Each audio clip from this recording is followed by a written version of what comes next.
8, 7, 6, 5, 4, 3, 2, 1. Ladies and gentlemen, welcome to another episode of the Project Egg Show.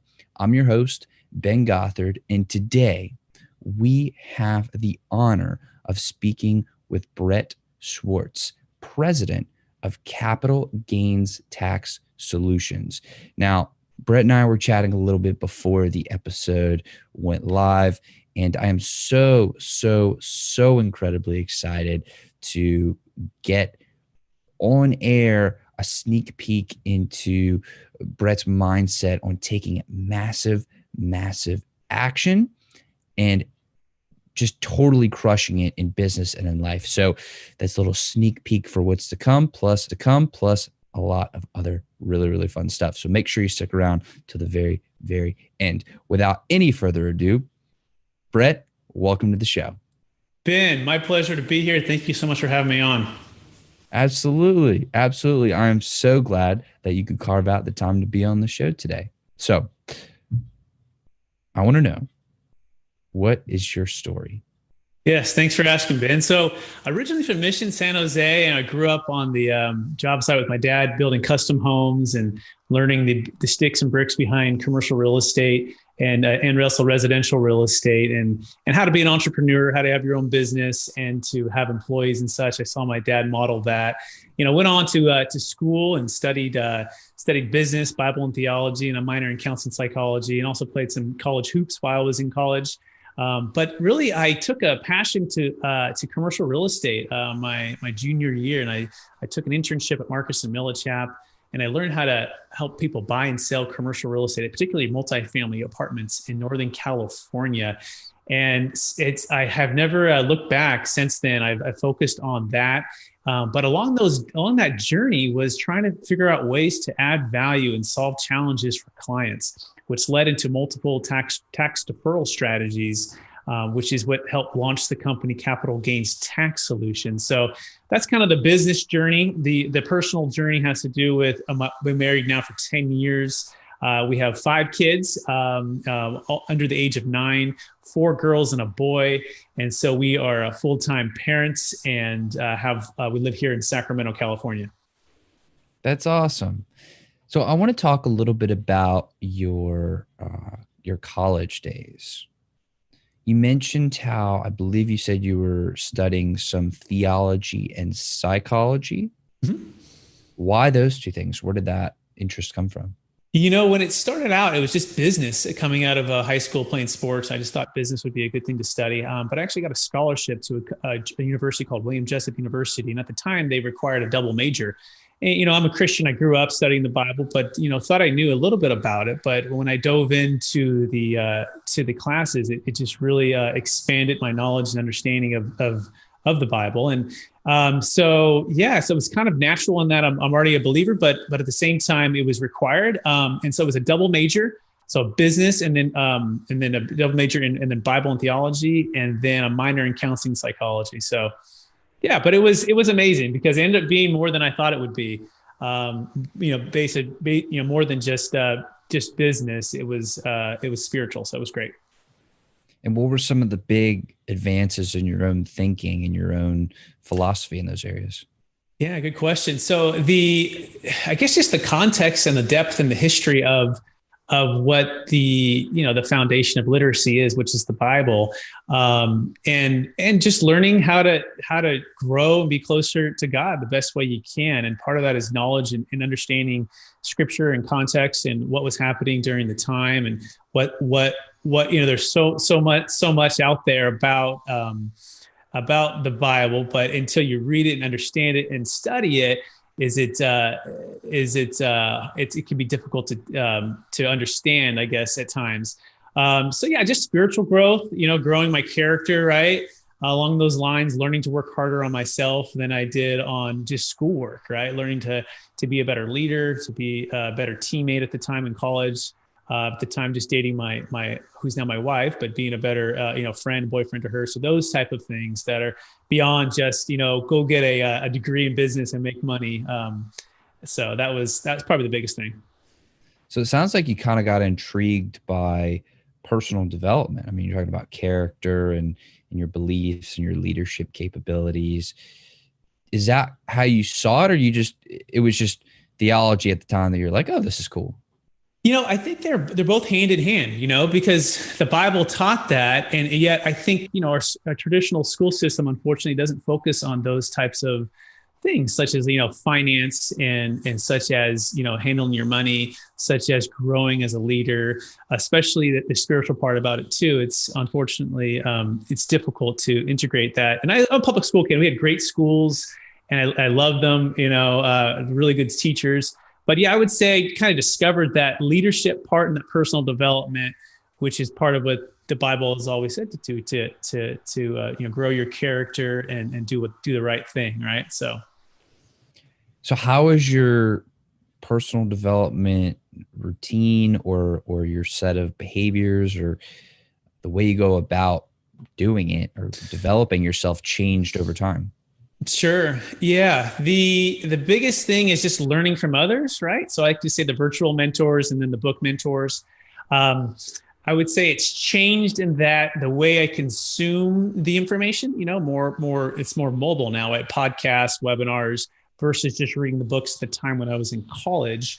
And so we're really kind of just spoiled, if you think about it, of how much knowledge and opportunity to be inspired by so many great leaders now with the speed of information. So I would say, podcast, reading. I go to a global leadership conference every year. I think it's one of the biggest in the world. They have it streamed across the whole world, and that's amazing. And so I like to say the ideas plus inspiration, wherever I can find it, along with a group. I have a close group of men that mentor me and build into me. And in particular, we study the Bible, but it's also leadership and accountability and encouragement.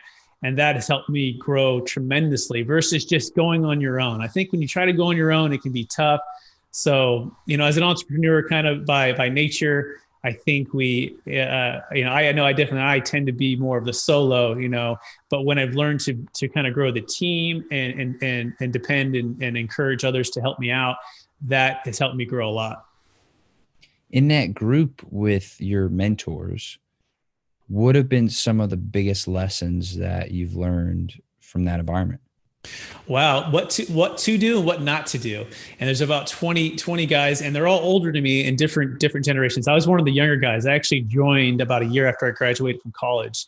And the idea was, instead of focusing on just friendships, and I had fellowship and friendships and such, which are great, I really sought out mentors who could teach me about life and how to be a parent and how to own a business. I mean, there was attorneys, there was doctors, there was psychologists. I mean, just a real mix of individuals. And so yeah, and just absorbing and just trying to actually apply the knowledge they're telling you about, and also the checks and balances to say, hey, watch out for these kind of things, and that helped me grow tremendously. Hopefully that answered the question. Yeah, definitely. So let's talk a little bit about the psychology aspect also. What did you learn there? What were some of the biggest takeaways, and how has that actually impacted your life moving forward? Yeah, so I got a minor in counseling psychology. Probably the number one theme that really opened my mind and I guess my wisdom of psychology is the moment you think you're least vulnerable is the moment you could be most vulnerable. And so it's the idea of pride and or just resting on your past, and we're one decision away from losing our integrity and our credibility and what we've built up as individuals for our family and our colleagues and our clients that we serve. And so just to realize that you got to be careful. And it's I think it's a saying I've also learned along those lines. I think it's Rory Vaden, I think his name is, and he wrote a book about Take the Stairs. And it's the idea that integrity is never owned, it's only rented, and the rent is due every day.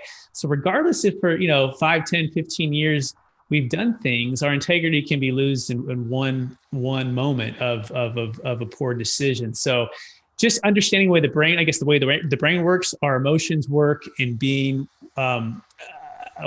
wise to how vulnerable we can be when we think we're least vulnerable. That is a fascinating concept of being the most vulnerable when you think you're the least vulnerable. So if we have such a blind spot, how do you become more aware, increase your level of consciousness to be able to see that?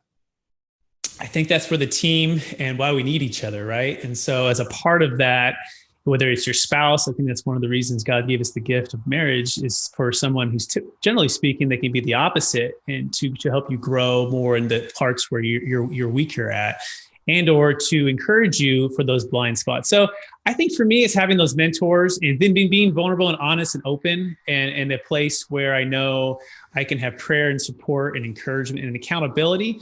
I like to call it an encouraging accountability. That's really changed my life. I think growing up as a Christian in the church, we always had people who maybe told us the rules to do, but oftentimes it wasn't in an encouraging, loving way. And it can kind of pull people away from, I guess, religion in general. But when it's encouraging accountability, I think that's the part where it really is powerful.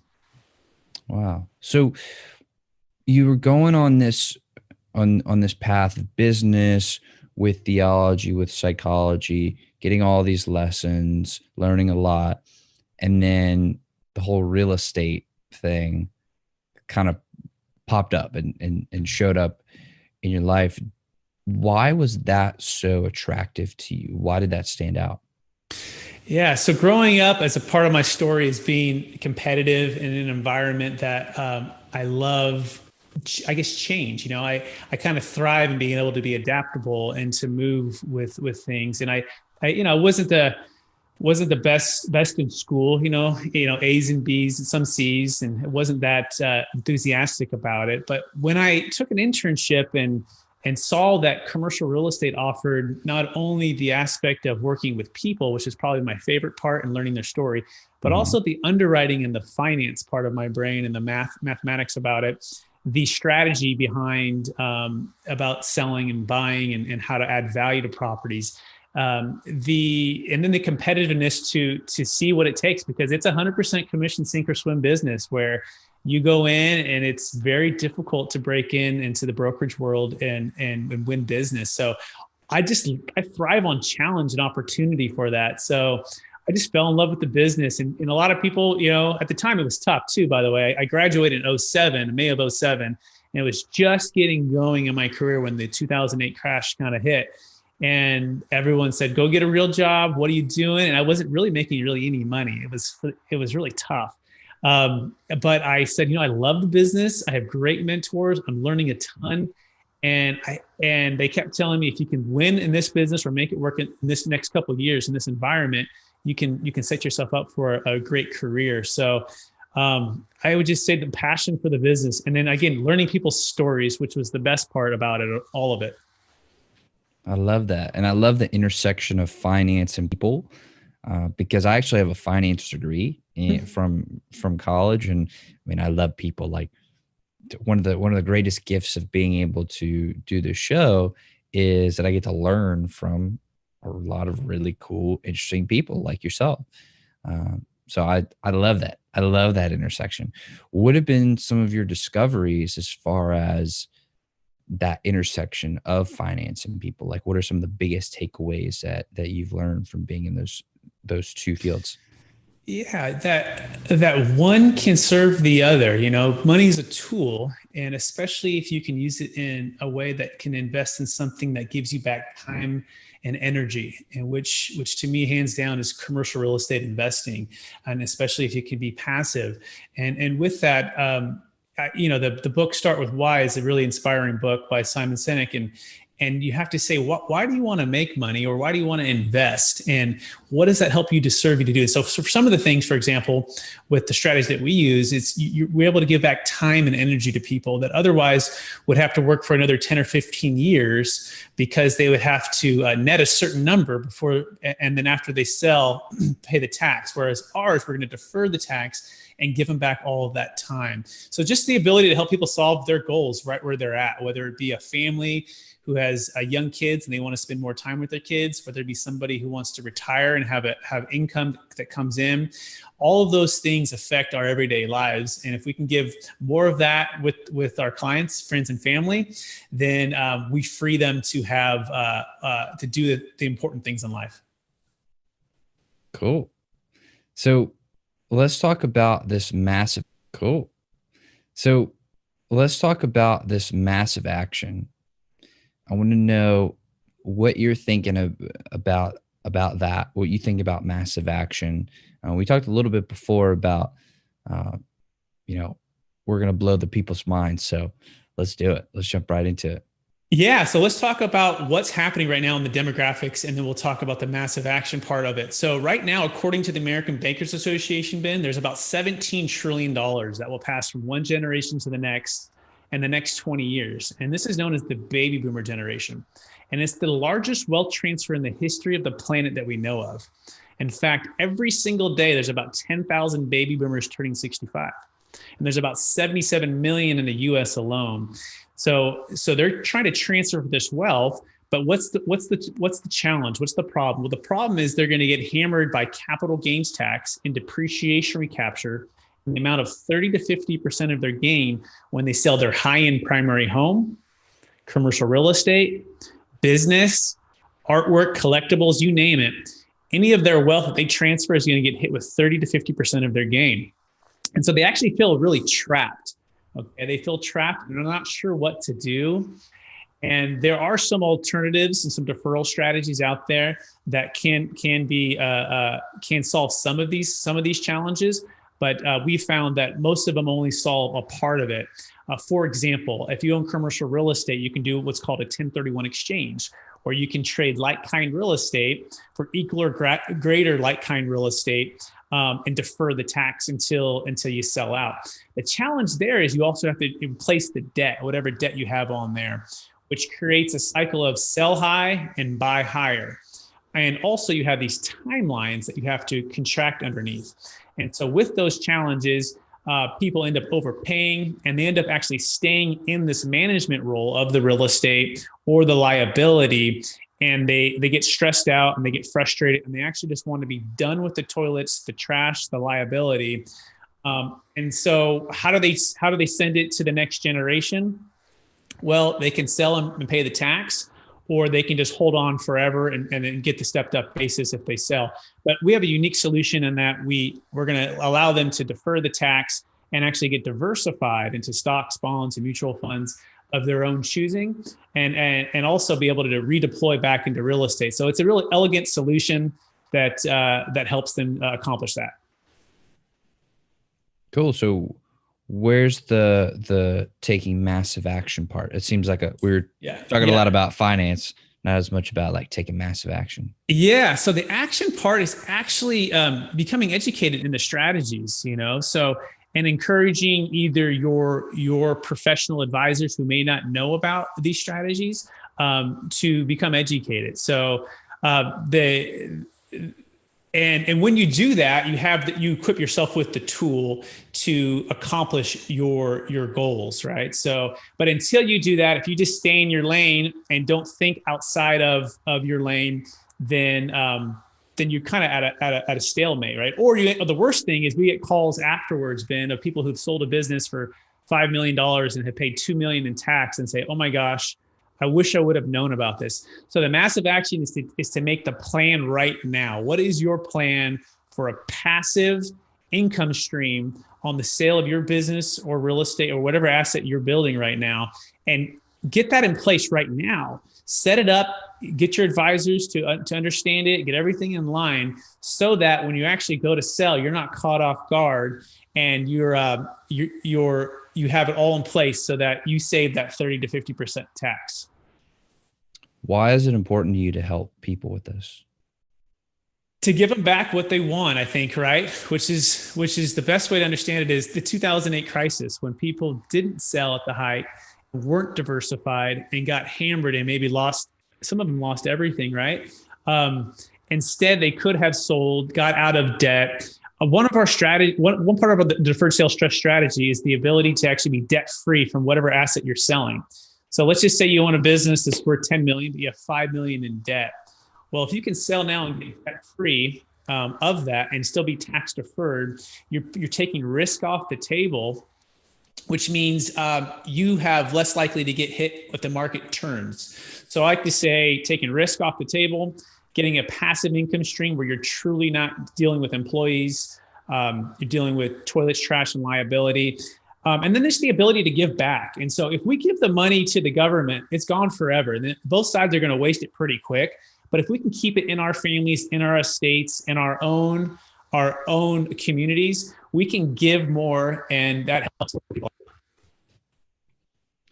So that makes sense logically, but why do you care? Like, why do you specifically? Why do you care? Like, I mean, obviously, some level of finance, and so if you have this information, you could easily just use it for yourself, and you're good to go, and then you don't have to worry about it anymore because you got it under wraps, right? So, like, why share it with other people? Why do you care?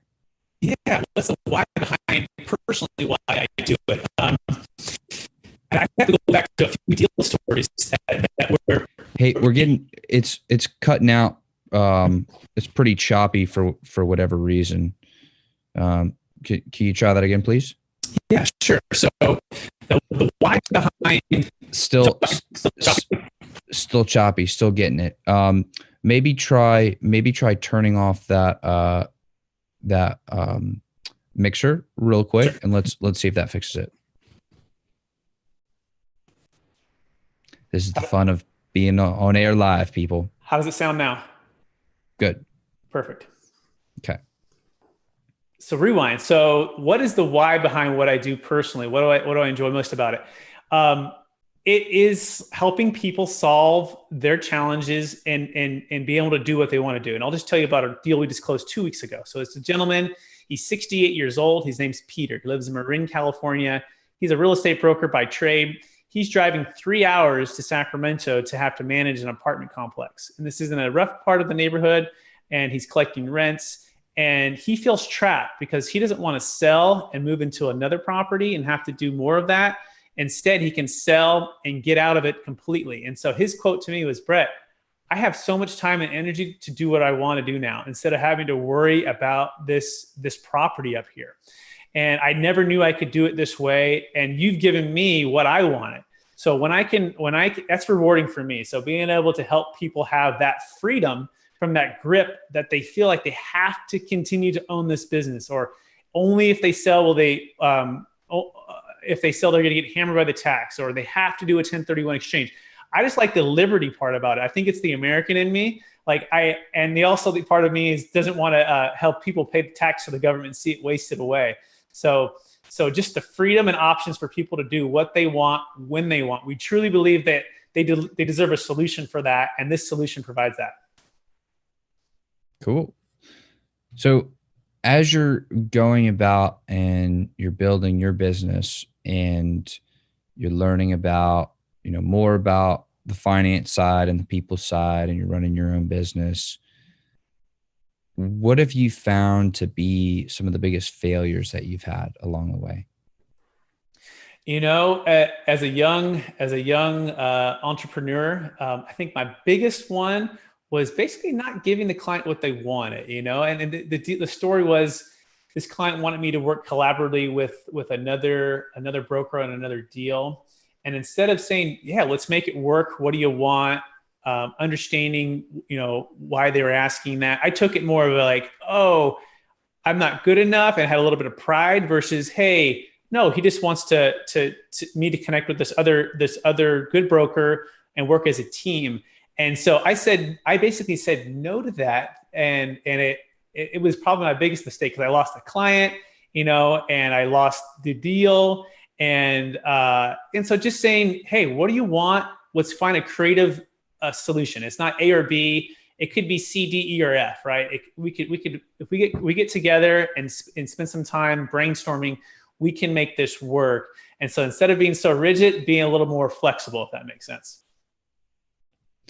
So in your personal life, what's it like having 5 kids? Wow. I call it 100% work, 100% joy, Ben. So, especially when they're young. And it's kind of part of my personality. I did 2 degrees and a minor and I was on college basketball scholarship and internship when I was in college. And so my wife and I have been married for 10 years, and our oldest will be turning 9 coming up here in another month or so. And so she's the rock star. So it's nonstop. It's a lot of work, but it's rewarding. I'd say marriage and family are I think the two of the best gifts that God gives us to have on this earth. And it's good, but it's also tiring. I've never been so exhausted and stressed out about 6 months ago when the baby first arrived, kind of thing. So yeah, that's until you're in it. And by the way, ask me in a few years, I'll let you know when I've been able to digest all of it. So it seems like 6 months to 9 years old, it's a pretty wide range of ages. How do you make sure that you're getting to spend the time that you want to spend with each one, and getting to do what they want to do, but then also being together as a family? It seems like a pretty interesting thing to figure out. Yeah. So by the way, that's more my personal why. So my personal why of why I want to be profitable in this business and help people is a part of it. But the personal why, honestly, is to be able to have an income stream that's through commercial real estate, passive income, so that I can spend time with my family, so that my wife can stay home full time with my kids and pour into them. So we've been able to do that so far. Yeah, I guess just being intentional, right? And being there. I try to do the date nights and do the adventure outings and do as much as we can to focus on them. So again, ask me in a couple of years, I'll let you know. But I guess being intentional. What do you see? Because my dad is one of 5 siblings. Mm-hmm. So being the son and then the nephew of those 5, Mm-hmm. I feel like I have the perspective from the other side, where I'm like on the tail end of that. How do you see each of them developing, with their different personalities? What have been some of the things you've learned seeing them grow and develop? Yeah, great question. So they're all unique in their own way, right? And there's the firstborn who's the analytical extrovert, and the secondborn is the opposite, introvert, and but she's as fiery as and stubborn as any of our kids. It's gone so fast, and the years have flown by. It's amazing. I mean, the speed of life. Once you get out of college, it feels like, you went from, let's say, 24 hours a day in high school, then it was like maybe 16 in college, and then your career, it feels like 12-hour days, and then you're married with kid, and it kind of feels like 8-hour days. It's just so fast. So I don't know quite how to answer that question, except we're just trying to focus on the things that matter most, right? Their education, their spiritual walk, their health, teaching them about finance, teaching them about how to love one another, right? And love their neighbor. All of those things that are so important to have as kids and as parents. So I'm not sure if I'm answering the question, except for they're all different, and we're also trying to focus on their strengths too, Ben. I guess that's another way to put it. Not everyone's going to be a doctor or an attorney or someone in finance. They have different strengths. And one thing I wish I would have learned earlier in life was to really double down and invest in the strengths, and of course manage the weaknesses, but don't try to be something maybe that you're not, right? And what are the gifts and talents you've been given, and how do we focus on that? So we are intentional about those things with them. So I'm so excited for this next question, and I really hope that you're open to play ball here. But I think it would be so cool if you could give a message that your kids could come back and listen to it, you know, in like 20 years. Almost like a hidden little time machine thing. Sure. What would that message be? Wow. So it'd be Ava's 9, Evie's is 7, Emily's 6, Savannah's 3.5, and Strive is now 9 months old. My message to them would be to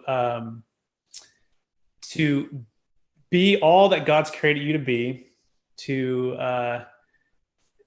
not be afraid of you know, what your emotions might tell you, to have a team of people who encourage you and love you and support you, to chase your dreams and persevere. You know, I think perseverance is one of the best strategies and values you can have. And of course, that I love them, and I'm proud of them, and so fortunate to be their dad. That's awesome.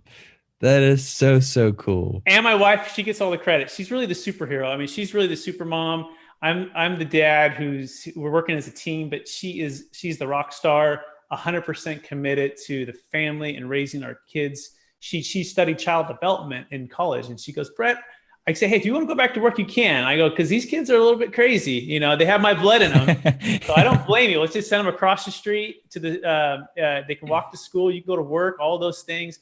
And she goes, you know, I think I want to focus on the kids. And so we actually are homeschooling. We homeschool our kids. And her passion is child development. That's what she studied. And so we're doing that. And that also helps us to be more intentional about our values too, which is helpful. That's awesome. So I have a few more questions for you, then we'll wrap it on up. But what truths do you hold today that you think may change in the next 10 years?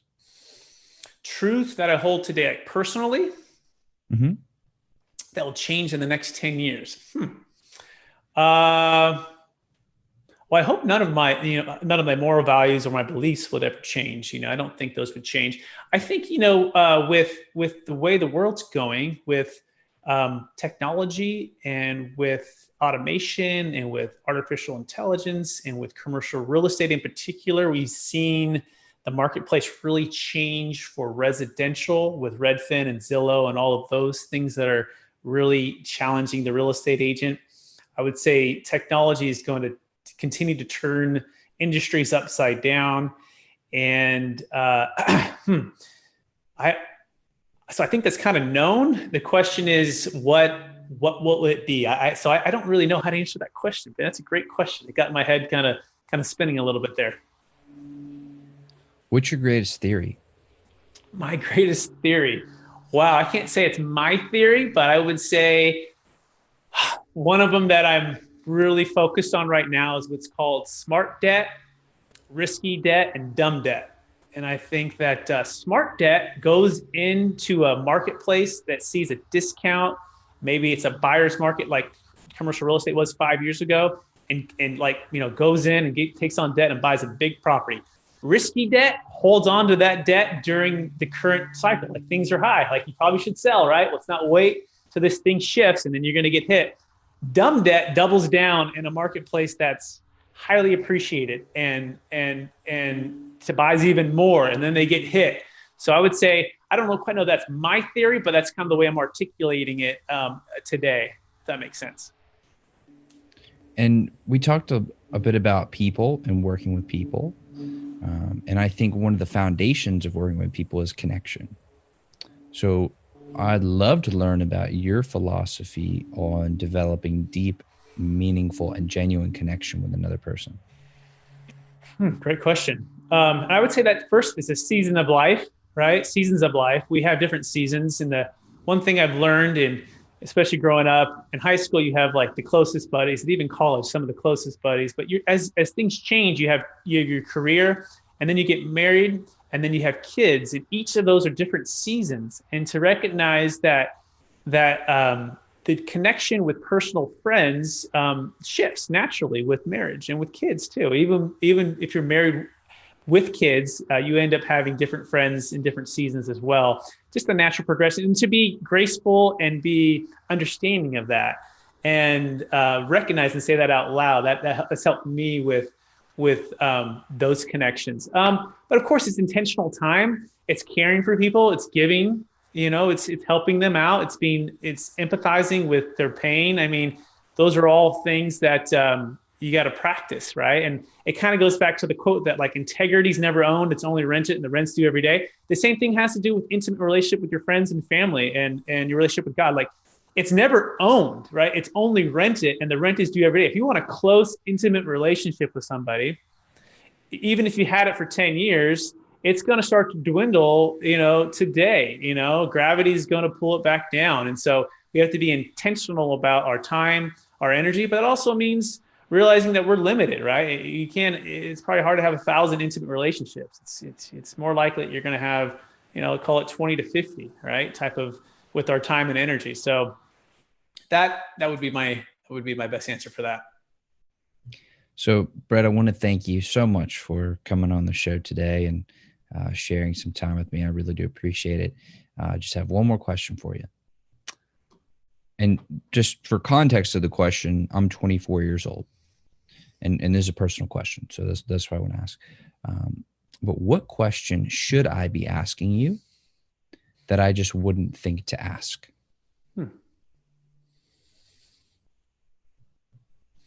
Great question. Well,